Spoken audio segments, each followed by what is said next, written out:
uma situação importante que nós tratamos ontem aqui, a história do médico, que era branco, mas disse que era pardo, deu um drible no governo federal, foi descoberto ali pelo MEC por denúncias de pessoas da própria instituição, cursava medicina na Universidade Federal de Alagoas, aliás, se formou, se tornou médico e agora saiu a sentença, vai ter que pagar R$ 500 mil por ter fraudado as cotas, a política de cotas aqui na Universidade Federal de Alagoas. Ontem nós mostramos aí todos os detalhes aqui no Gazeta News e o Pedro Felipe Ferreira da Silva Rocha, ele foi condenado a pagar uma indenização de R$ 500 mil.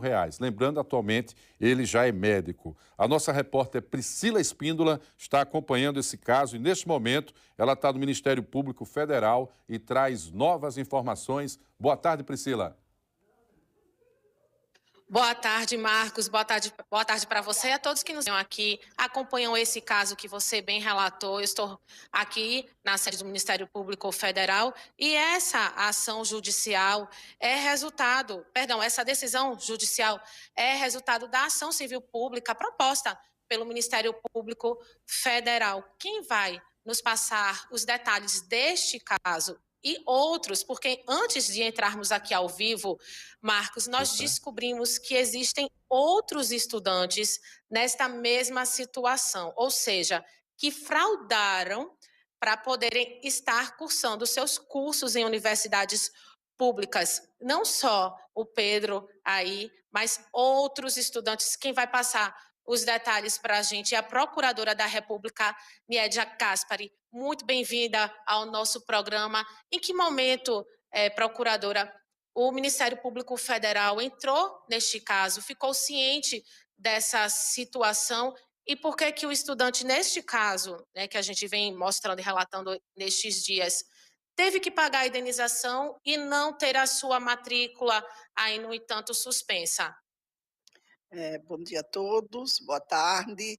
O Ministério Público agradece, né, o espaço e chegou ao conhecimento do Ministério Público Federal por ocasião daquele movimento Vidas Negras Importam. Então, os movimentos sociais, fizeram o levantamento e verificaram que 12 estudantes estavam ocupando indevidamente as vagas destinadas às cotas raciais. Então, foram instaurados procedimentos administrativos, foi ouvida a universidade e, de posse de todos esses documentos, foram ajuizadas 12 ações civis públicas. Foram 12 estudantes que estavam nessa situação. Então, uma parte já tem sentença condenatória, alguns poucos nós obtivemos a reforma da decisão no tribunal e outros obtivemos decisão favorável já em primeira instância.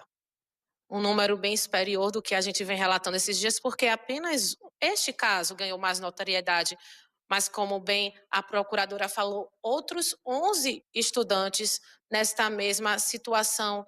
Para quem nos assiste agora, procuradora, algum estudante que porventura desconfie, ou a própria instituição desconfie que aquele aluno que está cursando ali na universidade não teria direito, como é que faz para fazer essa denúncia, para fazer esse alerta? Como é que a população pode proceder? Pode fazer uma representação no Ministério Público. A universidade, sabendo disso, né, pelo princípio da autotutela, ela mesma pode adotar as providências administrativas para corrigir essa situação e também pode ser representado no Ministério Público Federal, denunciando qualquer desvio na utilização das cotas raciais para aquele que não está no perfil da política pública, que seja aquele grupo que tem as características étnicas, aquele fenótipo de negro, são esses destinatários dessa política pública, não é? Essa lei das cotas raciais, ela busca uma reparação histórica dessa desigualdade sofrida por este grupo de todas as adversidades sofridas ao longo da nossa história. Nós sabemos bem disso, que há essa necessidade dessa reparação, dessa mitigação, para, de alguma forma, buscar um equilíbrio nessa situação desse grupo social que se encontra numa situação de mais vulnerabilidade social. No caso desse estudante, ele ingressou na universidade em 2017 e essa situação aí, portanto, veio à tona no ano de 2021. Se fosse um pouco antes, próximo do ano que ele ingressou, ele poderia ter aí sua matrícula suspensa, procuradora? Em 2017, o Ministério Público Federal expediu uma recomendação para que a universidade ela criasse, colocasse em funcionamento a banca de heteroidentificação, justamente para coibir esse tipo de abuso, esse tipo de desvio de finalidade da política pública. Então, essa banca ela está em pleno funcionamento. O Supremo Tribunal Federal, o STJ, também já decidiram que essa banca está dentro da legalidade, que ela busca efetivamente coibir esse tipo de conduta. Então, se fosse em 2018, com certeza ele não passaria pelo crivo da banca de heteroidentificação. E essa banca também prevê algo para aquele estudante que perdeu a sua vaga por conta de um estudante que cometeu essa fraude, no caso, aquele que estaria no primeiro da fila para entrar na universidade, ele poderia entrar uma vez que essa fraude fosse verificada logo lá no comecinho? Sim, sim. A fraude nem iria ocorrer caso a banca já tivesse instalada, né? Infelizmente, a universidade não se adiantou na criação dessa banca. Hoje, todos os órgãos públicos, todas as universidades, praticamente já existe essa banca, para evitar esse tipo de situação. Muito obrigada, procuradora, pelas Priscila, suas informações. Uma boa tarde. Pois não, Marcos? uma única pergunta, curiosidade. Ele confessou a irregularidade quando teve chance de defesa e que argumento ele utilizou para justificar essa fraude? Gostaria que você perguntasse isso à procuradora Niédia. Pois não. A dúvida do Marcos, e eu acredito que muitos que estão nos assistindo nesse momento, é qual foi o argumento desse estudante para justificar a fraude, já que ele não se encaixava no perfil? Me parece que ele alegou que ele era pardo, que ele teria direito. Me parece que ele não tinha intenção de fraudar a política pública, não é? Então, assim, ela não se sustenta por si só. Nós sabemos que o estudante ele não tem o perfil, né, de um adepto negro, aquela pessoa que sofre a discriminação ao longo da sua vida. Então, não se sustentou os argumentos. Tanto é que o tribunal reformou a decisão de primeira instância.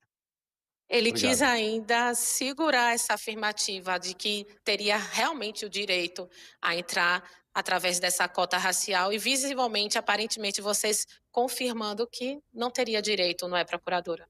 Todos que foram demandados vieram com esse argumento, não é? Mas o Supremo Tribunal já entendeu, já decidiu numa ação de constitucionalidade que a questão é do fenótipo. Você tem que ter aquelas características que discrimina. Não é a questão de você ter um ascendente negro, porque não vão perguntar se você tem uma gota de sangue negro, mas sim se você tem aquele perfil daquela pessoa que sofreu discriminação ao longo da sua vida, da sua existência e da história que nós conhecemos do nosso país, não é? Mais uma vez, muito obrigada pela sua participação aqui conosco. Falamos com Niédia Caspari, procuradora da República, sobre este caso que a gente vem noticiando. Mas a surpresa, como eu bem falei para você, Marcos, e para quem nos assiste agora, é que existem outros casos de fraudes, e bem relatado aqui pelo Ministério Público Federal, e como a procuradora também falou, cada estudante aí terá a sua sentença e que sirva de lição, não é, meu amigo? Que cada um entre nas universidades com seus méritos, de acordo com o que lhe cabe, e não nesse tipo de situação, cometendo uma fraude totalmente desnecessária. Eu volto com você aí no estúdio, Marcos.